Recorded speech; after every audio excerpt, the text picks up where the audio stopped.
വരെ പലരും സുഖമായിട്ടിരിക്കുന്നു കഴിഞ്ഞിട്ടാ. അപ്പോൾ ഉണ്ണിയുടെ സ്കൂളിലൊരു ആൽഫബറ്റ് ഡേ എന്ന് പറഞ്ഞിട്ട് 21-ാം തീയതി ഒരു പ്രോഗ്രാം കണ്ടക്ട് ചെയ്തിട്ടുണ്ട്. അപ്പോൾ അതിലേക്ക് എന്തെങ്കിലും ഐറ്റം നമ്മൾ ഉണ്ടാക്കിക്കൊണ്ടാണ് കേട്ടോ. അപ്പോൾ എൻ്റെ പുസ്തകത്തിന് ചോട്ടയൊക്കെ എടുത്തിട്ട് ഞാൻ കത്രിക കൊണ്ട് വെട്ടിയിട്ട് നടക്കില്ല എന്ന് മനസ്സിലായപ്പോൾ ഞാൻ പേപ്പർ കട്ടർ യൂസ് ചെയ്തിട്ടാണ്. അങ്ങനെ പേപ്പർ കട്ടർ ഞാൻ ചോപ്പിംഗ് ബോർഡിലൊക്കെ വെച്ചിട്ട് കട്ട് ചെയ്യണം. ഒരു വട്ടം എൻ്റെ കൈ നല്ല രീതിയിൽ മുറിഞ്ഞു പോയി ഒരു പേപ്പർ കട്ടർ കണ്ടത്.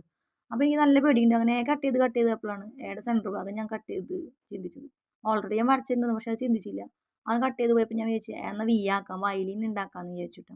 പക്ഷെ അതെനിക്ക് സക്സസ് ആയി വന്നില്ല. വരയ്ക്കാൻ അറിയാത്ത കാരണം ഒന്നും ശരിയായില്ല കേട്ടോ. അങ്ങനെ ഞാൻ പിന്നെ രണ്ടാമത് വീണ്ടും ചട്ടെടുത്ത് ബി കട്ട് ചെയ്ത് ബീനെ വരച്ചു വിട്ടാം.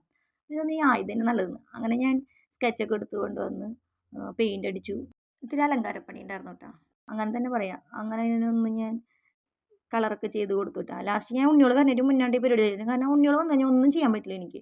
അങ്ങനെ അത് കഴിഞ്ഞ് അവർ വന്നപ്പോൾ തന്നെ കണ്ടുപിടിച്ച് അമ്മ ഇത് എന്താണെന്നൊക്കെ ചോദിച്ചിട്ട്. അപ്പോഴാണ് ഞാൻ പറഞ്ഞിങ്ങനെ സ്കൂളിലേക്ക് കൊണ്ടുപോകാൻ ഉണ്ണിയാന്നൊക്കെ. ഒരു ദിവസം നല്ല ഇത്തിരിയും കൂടി മോഡിഫൈ ചെയ്തിട്ട് ആൾ സ്കൂളിൽ കൊണ്ടുപോയിട്ടാണ്. Thank you.